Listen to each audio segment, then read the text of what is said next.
আচ্ছা, তো তোদের আজকে আমি শুরু করছি চ্যাপ্টার নাম্বার 14, যেটাকে বলা হয় অংশীদারি কারবার। অংশীদারি কারবারের ইংলিশটা হচ্ছে পার্টনারশিপ বিজনেস। ঠিক আছে, তো আমরা আগে অংশীদারি কারবার বা পার্টনারশিপ বিজনেস এই কথাটার মানেটা সেটা বুঝবো। পার্টনারশিপ মানে কি? একত্রিতভাবে বা যৌথভাবে বা মিলিতভাবে। ঠিক আছে, আর বিজনেস কথার অর্থ তো তোরা জানিসই, ব্যবসা। তাহলে একসাথে কী দাঁড়ালো? পার্টনারশিপ বিজনেস কথার অর্থ একত্রিত বা মিলিত বা যৌথভাবে যে ব্যবসা করা হয় সেটা হচ্ছে পার্টনারশিপ বিজনেস বা অংশীদারি কারবার। তো আমাদের যদি বলে অংশীদারি কারবার কাকে বলে, আমরা যদি আরও গুছিয়ে বলতে চাই তাহলে কি বলবো? বলবো যে দুই বা ততোধিক ব্যক্তি একত্রে মিলিত হয়ে যেসব সংগঠন গড়ে তুলে ব্যবসা বাণিজ্য করেন তাকে বলা হয় অংশীদারি কারবার। এবার অংশীদারি কারবারে এই যে দুই বা ততোধিক ব্যক্তি বললাম আমি, এই দুই বা ততোধিক ব্যক্তিকে একটা নির্দিষ্ট নামে ডাকা হয়। সেই নামটা কি? অংশীদার।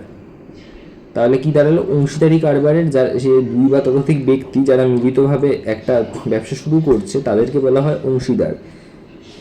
এবার এই অংশীদারদের একটা কাজ আছে, এরা যে মিলিতভাবে যে যুক্ত হয়ে একটা ব্যবসা শুরু করছে, শুধু এইটুকুই করছে না, ওরা কিন্তু এই ব্যবসাটা শুরু করার জন্য একটা অ্যামাউন্টের টাকা ইনভেস্ট করছে। মানে একটা ব্যবসা শুরু করার জন্য তোরা জানিস যে একটা টাকা, মানে একটা অ্যামাউন্টের টাকা ইনভেস্ট করতে হয়, তারপরে ব্যবসাটা শুরু করা যায়।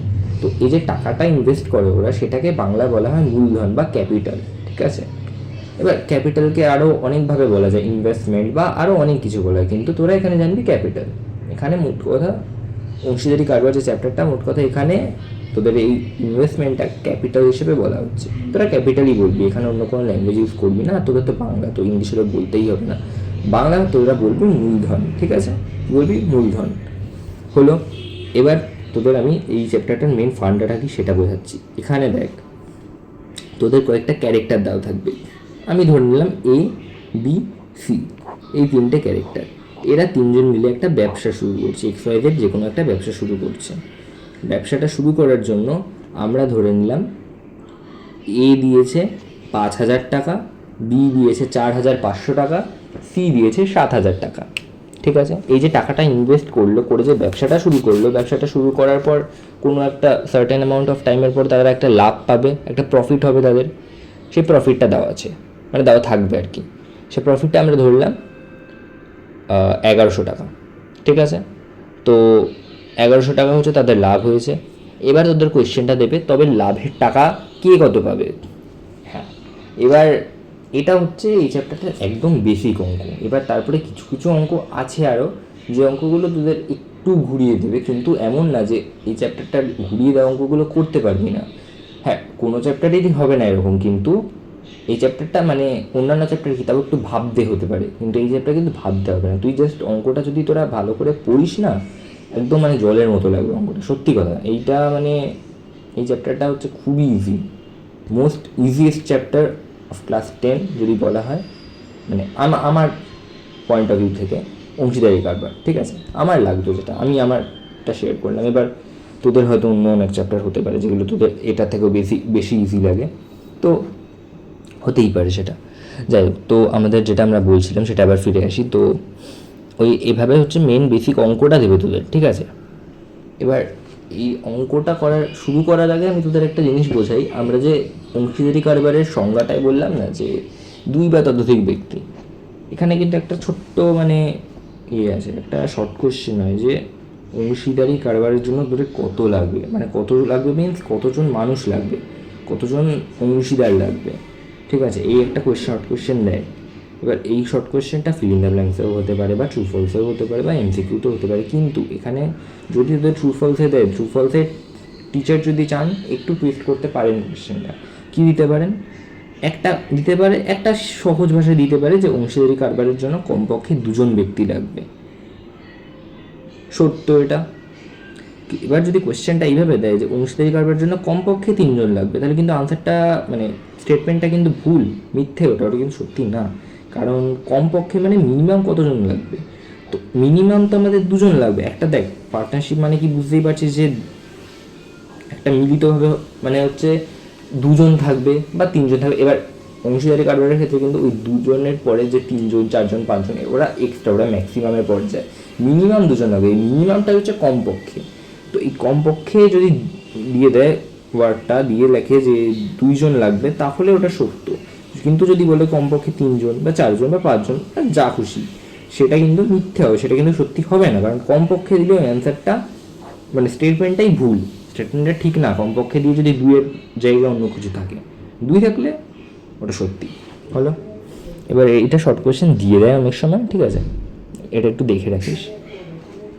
এটা তো গেলো তোদের শর্ট কোয়েশ্চেনের, এটা বলে দিলাম।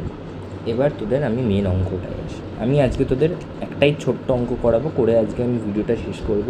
আমি নেক্সট যে ভিডিওটা পার্ট 2 এর একটা ভিডিও দেবো, সেই ভিডিওটাতে আমি কমপ্লিকেশনওয়ালা যে অঙ্কগুলো সেগুলো আমি করাবো। আমি আজকে একটা বেসিক অঙ্ক করাবো, বেসিক অঙ্কটাই বেশি রয়েছে এখানে। তোরা চ্যাপ্টারটার ওই যে কমপ্লিকেটেড অঙ্কগুলো সেগুলো বাদ দিয়ে বেসিক অঙ্কগুলো করবি। যদি ওখানে সমস্যা হয় আমাকে পার্সোনালি মেসেজ করবি, আমি তোদের রিপ্লাই করে দেবো। আজকে আমি তাহলে কী বললাম করাবো, কি বেসিক অঙ্কটা করাবো, ঠিক আছে, যেটা তোদের মোস্টলি চ্যাপ্টারটাতে রয়েছে। তো বেসিক অঙ্কটা আমি শুরু করি। তো বেসিক অঙ্কটা কী দেখ, আমরা বলে দিয়েছে, ধরলাম যে এ দিয়েছে 5,000 টাকা, বি দিয়েছে 4,500 টাকা, সি দিয়েছে 7,000 টাকা। যদি বৎসরান্তে 11,550 টাকা লাভ হয়ে থাকে, তবে লাভের টাকা কে কত পাবে হিসাব করে লিখি। বৎসরান্তে মানে কিছুই না, বছরের শেষে, 1 বছর পর, মোট কথা যদি আমরা বুঝি, ঠিক আছে। তো এই অঙ্কটা আমরা কীভাবে করব? এই অঙ্কটা করা একদম ইজি, তোদের একটা বললেই তোরা বুঝতে পারবি। অঙ্কটা দেখ, এই যে এ 5,000, বি 4,500 আর সি 7,000, এই যে আমি কি বললাম, এটা হচ্ছে ওদের মূলধন, ঠিক আছে, কি না মূলধন।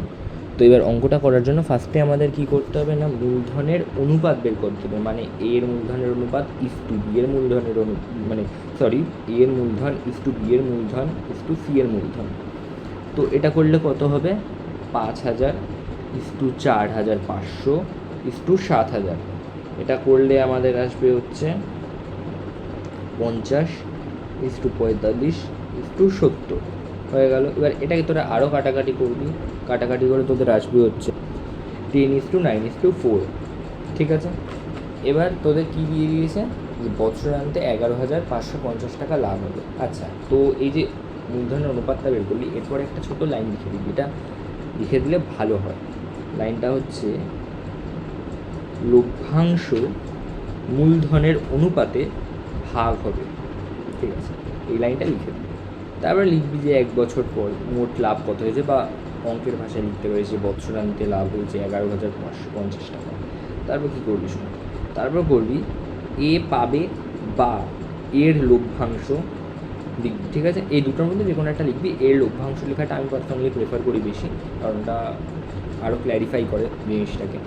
তো এর লভ্যাংশগুলো লিখলাম, লিখে কী করবো, সিম্পলি ওই যে লাভটা হয়েছে মানে তো 11,550 টাকা, এটা নেব, নিয়ে এটা ইনটু আমাদের এর মূলধন কত ছিল 5,000, ওটা রেশিও করে লাস্টে কত এসছে 10।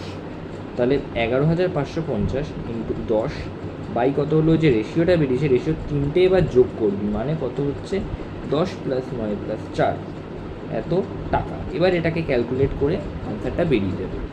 এইভাবেই বি করবি, সি করবি, করলে তোদের এ বি সি এই 3 জনের লভ্যাংশ বা লাভের কে কত টাকা পেলো সেটা বেরিয়ে যাবে। এইটুকু আমি তোদের আজকে বোঝালাম, আশা করি তোরা বুঝতে পেরেছিস।